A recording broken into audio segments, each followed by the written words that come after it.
বানপানীৰ খবৰ চাইনাৰ পৰা আহি থাকে কিন্তু চাইনাই যি পদ্ধতি লৈছে সেইবোৰ পদ্ধতি আমি লোৱাৰ অৱকাশ আছে নেকি যিখন নৈ ব্ৰহ্মপুত্ৰ নৈ উপনৈবোৰে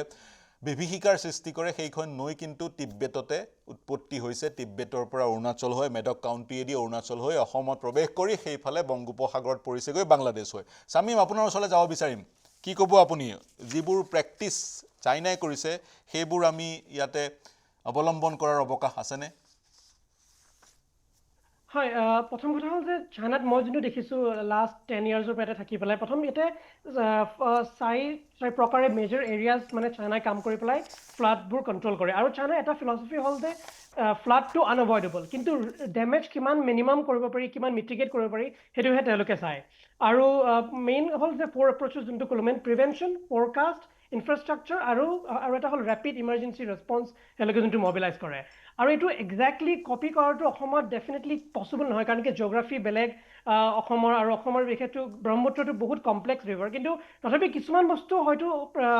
ৰেপ্লিকেট কৰিব পাৰি মেইনটো যোনটো হ'ল মই যোনটো ক'লো প্ৰিভেনশ্যনৰ ক্ষেত্ৰত চাইনাত মই এটা ইউনিক কনচেপ্ট দেখিছোঁ যোনটো তেওঁলোকে কয় স্পঞ্জ চিটি বুলি এতিয়া স্পঞ্জ চিটি বুলি নামতে গম পাই যে মানে চিটিজবোৰ যিবোৰ থাকিব চিটিজবোৰ মানে যিহেতু কনক্ৰিটৰ মহানগৰী বুলি আমি কওঁ গতিকে পানী মানে ড্ৰেইনেজ চিষ্টেমেদি ওলাই যাবলৈ পৰা সহজ নহয় গতিকে তেওঁলোকে কি কৰিছে চিটিবোৰ এনেকুৱা ধৰণৰকৈ ডেভেলপ কৰিছে বিশেষকৈ যোনবোৰ ছাইডৱাকছবোৰ আছে পেভমেণ্টবোৰ আছে এইবোৰ মানে স্পঞ্জ হিচাপে কাম কৰে মানে স্পঞ্জৰ নিচিনা পানী শুহি ল'ব পাৰে আৰু ইজিলি মানে ৰাস্তাবোৰ মানে পাৰ্মিয়েবল হয় পানীবোৰ ধুনীয়াকৈ মানে আৰামছে মানে গ্ৰাউণ্ড লেভেললৈকে গুচি যায় আৰু ইনফেক্ট মই কেইটামান আগতে ভিডিঅ' এটা ৰিলিজ কৰিছিলোঁ ইয়াতে য'ত মানে যেতিয়া আপুনি বৰষুণ হ'ব বেইজিঙত বা নৰ্থ চাইনাত বা অন্যান্য জেগাত তেতিয়া আপুনি ৰাস্তা দি খোজকাঢ়ি গ'লে যোনটো শব্দ এইটো একজেক্টলি ঝৰ্ণা যেনেকৈ বলে যোনটো শব্দ হয় তেনেকুৱা ধৰণৰ শব্দ হয় তাৰমানে এইটো বুজাইছে যে মানে পানীবোৰ ধুনীয়াকৈ পাৰ্মিয়েবল হৈ মানে বৈ পেলাই গ্ৰাউণ্ডলৈকে গুচি গৈছে আৰু এটা বস্তু চাইনাত মই যোনটো দেখিছোঁ এটা হ'ল যে যোনটো আৰ্বান গ্ৰীনাৰী এতিয়া যিকোনো ডাঙৰ বিল্ডিং যিবোৰ আছে মানে ইয়াতে যিবোৰ আৰ্বান এৰিয়া তাতে তেওঁলোকে বিল্ডিঙৰ ওপৰতে কিছুমান ৰুফটপ গাৰ্ডেনিং কৰিছে তাৰমানে ৰুফটপ গাৰ্ডেনবোৰ মানে গ্ৰাছ বা প্লেণ্টছ এইবোৰ দি পেলাই কভাৰ হৈ আছে য'ত মানে কি হয় ৰেইন ৱাটাৰবোৰ ইজিলি কনক্ৰিটে মানে শুহি ল'ব পাৰে আৰু হয় এটা বস্তু মই দেখিছোঁ ইয়াতে যোনটো তেওঁলোকে এটা কৰিছে যোনটো মানে ৰিটেনশ্যন পণ্ডছ কিছুমান ক্ৰিয়েট কৰিছে এতিয়া আপুনি নৰ্থ চাইনা বা বিশেষকৈ আপুনি চাউথ চাইনাৰ ফালে য'ত মানে অকণমান বেছিকৈ ফ্লাড প্ৰন এৰিয়া তাতে আপুনি গ'লে দেখা পাব যে মানে চিটিৰ মাজতে কিছুমান ল' লাইং এৰিয়াজ তেওঁলোকে নিজকে ক্ৰিয়েট কৰিছে য'ত মানে যেতিয়া পানীবোৰ মানে বৰষুণ যেতিয়া হয় বৰষুণৰ পানীবোৰ যাতে মানে জমা হ'বলৈ পাৰে আৰু এটা বস্তু তেওঁলোকে যোনটো টেকন'লজিৰ কথা মই ক'লোঁ টেকন'লজিকেলি তেওঁলোকে কিবা এটা কনচেপ্ট আছে এইটো বহুত ইউনিক কনচেপ্ট এইটো তেওঁলোকে কয় টুইন চিটিজ বুলি কয় মানে ডিজিটেল টুইন চিটি এতিয়া টুইন চিটি এনেকুৱা মানে এক্সাম্পল যদি আমি গুৱাহাটী বুলি লওঁ এতিয়া গুৱাহাটী চিটিখনে ছেইম গুৱাহাটীখনৰ এটা ডিজিটেল টুইন এটা তৈয়াৰ কৰিছে য'ত মানে এটা ভাৰ্চুৱেল মডেল এতিয়া ফ্লাইটৰ যেনেকৈ ধৰক এৰোপ্লেন ফ্লাইটৰ ককপিটৰ যেনেকৈ চিমুলেটৰ থাকে ঠিক তেনেধৰণে কিছুমান টেকন'লজিকেলি তেওঁলোকে চিমুলেট কৰি পেলাই তেওঁলোকে অলৰেডি মানে যদি 100 মিটাৰতকৈ ওপৰ 100 মিলিমিটাৰতকৈ ওপৰত ৰেইনফল হ'লে কেনেকুৱা ধৰণৰ প্ৰব্লেম হ'ব পাৰে আৰ্বান ৱাটাৰ ফ্লাডিং বা কোন জেগাত ফ্লাডিং বেছিকৈ হ'ব পাৰে সেইবোৰ তেওঁলোকে মানে এডভান্স তেওঁলোকে এইবোৰ বস্তু মানে আগতে চাই পেলাই তাৰপিছত কেনেকৈ মিটিগেট কৰিব পাৰি আৰু কেনেকুৱা ধৰণৰ প্ৰিভেনশ্যন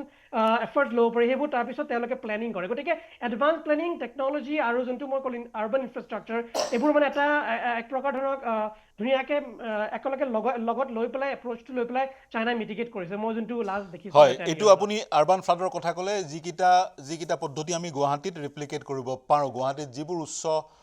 আকাশলংঘী অট্টালিকা নিৰ্মাণ হৈছে সেই অট্টালিকাবোৰৰ ৰুফটপত আমি সেই স্পঞ্জৰ কনচেপ্টৰে আমি বিভিন্ন ধৰণৰ গাৰ্ডেনৰ পৰিকল্পনা কৰিব পাৰোঁ কিন্তু যিহেতু ইয়াতে কটন বিশ্ববিদ্যালয়ৰ অধ্যাপক অভিজিত বৰদলৈ ইয়াত উপস্থিত আছে তেওঁ ভূমিকম্পৰ আশংকা কৰিছে আৰু তাৰ সমান্তৰালে চাইনাই বৃহৎ নদী বান্ধ নিৰ্মাণ কৰিছে আৰু চাইনাৰ যিটো কনচেপ্ট মই পঢ়িবলৈ পালোঁ তেওঁলোকে ৰিজাৰ্ভাৰৰ যোগেদি সেই পানীবোৰ সংগ্ৰহ কৰি বান নিয়ন্ত্ৰণ কৰাৰ পৰিকল্পনা কৰে গতিকে ডেমৰ সন্দৰ্ভত আপোনাৰ কি মতামত বা ডেমৰ সন্দৰ্ভত চাইনাৰ নেশ্যনেল পলিচি কি বুলি ভাবে আপুনি হয় তেওঁলোকে এতিয়া আৰু এটা বস্তু তেওঁলোকে কেনেকুৱা কৰে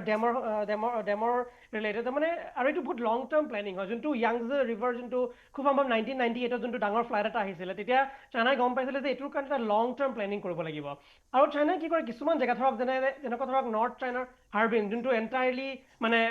নৰ্থৰ ফালে মানে বহুত ঠাণ্ডা জেগা তাতে ৱাটাৰ ছাপ্লাই কম তেওঁলোকে কি কৰে যিবোৰ জেগাত ৱাটাৰ ফ্ল' বেছি তাৰ পৰা পানীবোৰ ডাইভাৰ্ট কৰি পেলাই হয়তো ৰিজাৰ্ভাৰত তেওঁলোকে মানে জমা কৰে নাইবা যিবোৰ জেগাত অকণমান ড্ৰাই এৰিয়া তালৈকে পানীবোৰ ডাইভাৰ্ট এভয়েড কৰি দিয়ে গতিকে এনেকুৱা ধৰণৰ কনচেপ্টবোৰ লৈ পেলাই তেওঁলোকে ডেমৰ এইটো মানে কৰিছে আৰু তেওঁলোকে হয়